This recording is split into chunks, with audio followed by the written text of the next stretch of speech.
Building State Capacity and Productivity Center, or BSCP logo.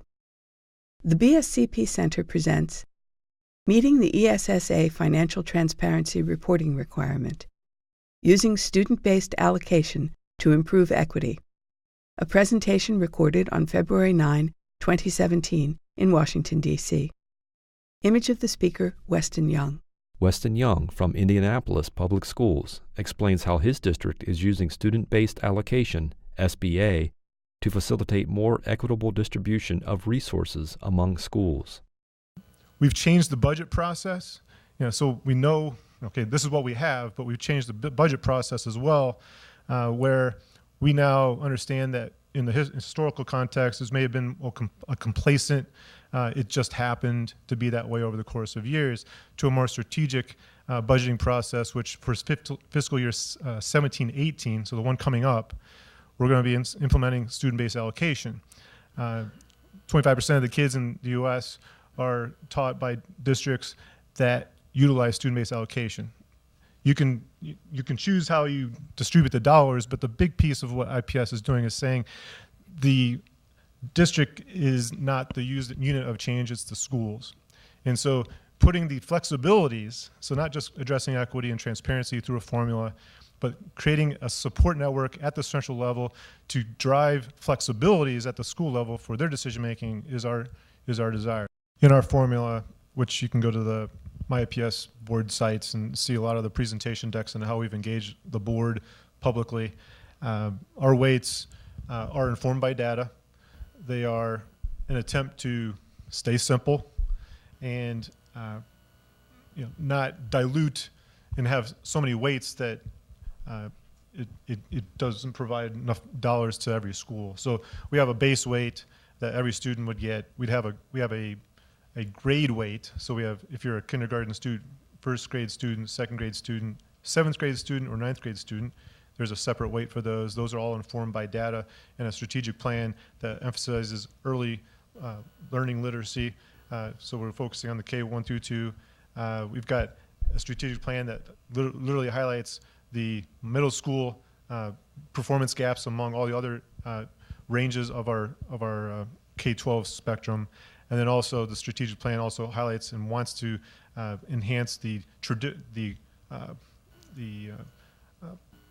ninth grade or the transition to high school experience. And so that's why the grade weights are there. As far as the poverty goes, there's a poverty weight, which is based on the FRL percent, the free and reduced lunch percentage. Again, informed by data, informed by community input from the strategic plan, which is played out from 2015 until now. We have a hold harmless policy, so we know there's inequities that have existed in the time. So we have our 16-17 current year as our projected budget, our base year. So those schools that inequitably, based on prior budgetary decisions, may have been overfunded and also over-resourced. They're experiencing a cap on the loss, so they have time to adjust their school design plan. On the upside, those who have seen inequity and not being funded to the extent based on the needs of the school, the cap is also on the gain side as well. So it isn't just, hey, now you have $600,000 more dollars, go hire some teachers. What we have in place is a desire to think strategically in the long term. If you commit to a teacher, then you've got the collective bargaining. It's hard to get out. So developing those resource decisions, are they people? What type of person? What type of job description are you looking for? What is the need of that district population at that school level, and allowing it to be a longer term decision for instituting that plan. So that's why there's caps on both the up and the down. We also have a fall adjustment. So right now for 17-18, we have an enrollment projection, but it's not going to be totally right. It's going to be off a little bit. School by school, there's going to be some adjustments. So we'll be adjusting that in the fall.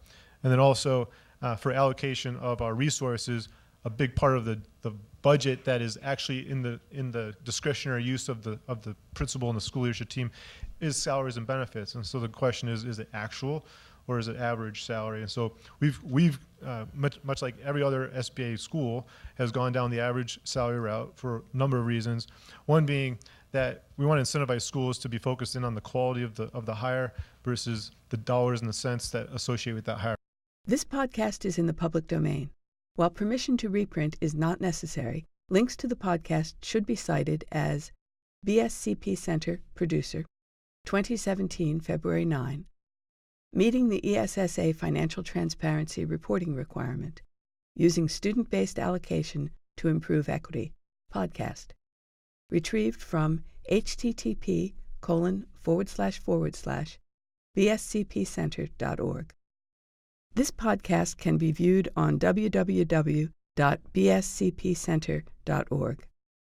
The podcast is prepared by the BSCP Center under Award Number S283B120042 for the Office of Elementary and Secondary Education of the U.S. Department of Education, and is administered by Advance Research Incorporated.